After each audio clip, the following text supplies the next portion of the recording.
Long before any swords were drawn or ships were launched, the collapse of Troy began at a wedding. The gods had gathered to celebrate, pointedly leaving out one deity, Eris, the goddess of discord.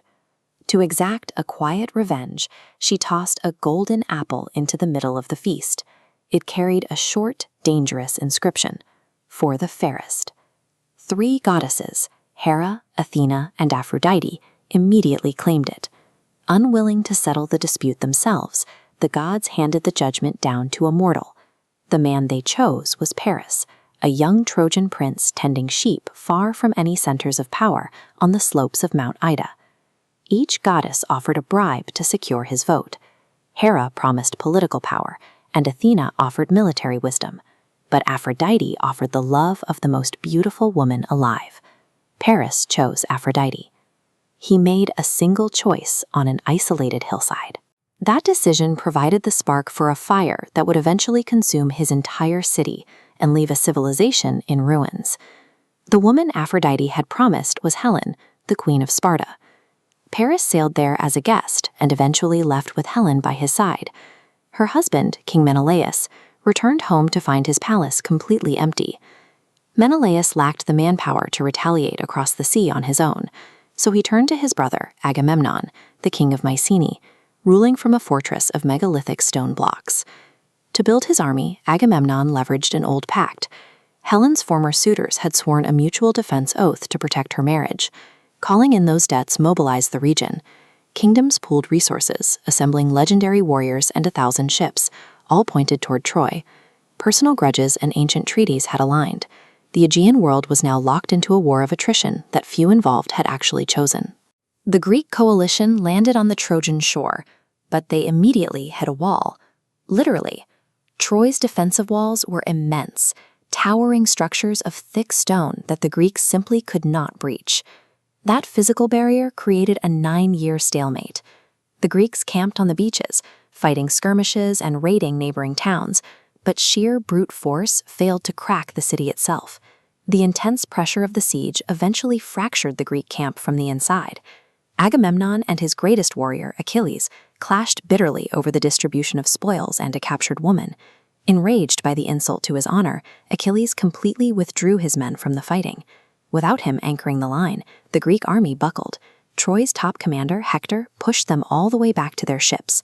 After nearly a decade of fighting an external enemy, the Greek war effort nearly collapsed because of the internal pride of its own commanders.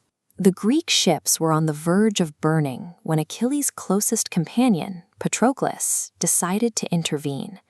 He borrowed Achilles' armor to rally the troops, but was killed in the fighting by Hector. The loss broke Achilles. Returning to the battlefield, he was no longer fighting for Greek alliances. He was driven by catastrophic vengeance. He tore through the Trojan lines until he met Hector in a one-on-one duel beneath the city walls. Achilles killed the Trojan prince, and in a brutal display of dominance, tied Hector's body to his chariot and dragged it through the dirt. The desecration only ended when Hector's aging father, King Priam, walked alone into the enemy camp under the cover of night. He knelt before the man who had just killed his son, begging for the return of the body so he could hold a proper funeral. Achilles relented. But while that shared moment of grief offered a brief pause in the bloodshed, it didn't change the tactical reality on the ground. The walls of Troy were still standing. 10 years of relentless frontal assaults had yielded thousands of casualties and no progress against the city's defenses. It took Odysseus, a master of cunning, to recognize that physical force was useless. He proposed a tactical shift. They would use the Trojans' own sense of relief against them. This cross-section shows the mechanics of his trap. The Greeks constructed a massive, hollow wooden horse and packed a strike team of their best soldiers into a hidden compartment. The rest of the army boarded their ships and pretended to sail away in defeat. The Trojans woke up to empty beaches and a giant wooden offering. Convinced they had won the war, they dragged the massive structure through their own impregnable gates to celebrate. A decade of military might couldn't force those gates open. A single, well-executed psychological trick did. Late that night, while the city slept, the hidden strike team slipped out of the horse. They eliminated the guards and opened the main gates from the inside for the Greek army, which had sailed back under the cover of darkness. The city fell in a matter of hours.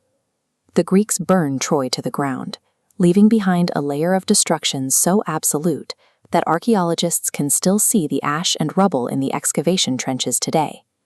The victors and the few surviving Trojans scattered across the Mediterranean. Those desperate voyages seeded new foundational myths, from Aeneas escaping the flames to find a new homeland, to Odysseus beginning his grueling 10-year journey back to Greece. The tension born at the wedding feast ended with the total erasure of an ancient power. Troy was gone, leaving behind a cycle of legends that would define storytelling for 3,000 years.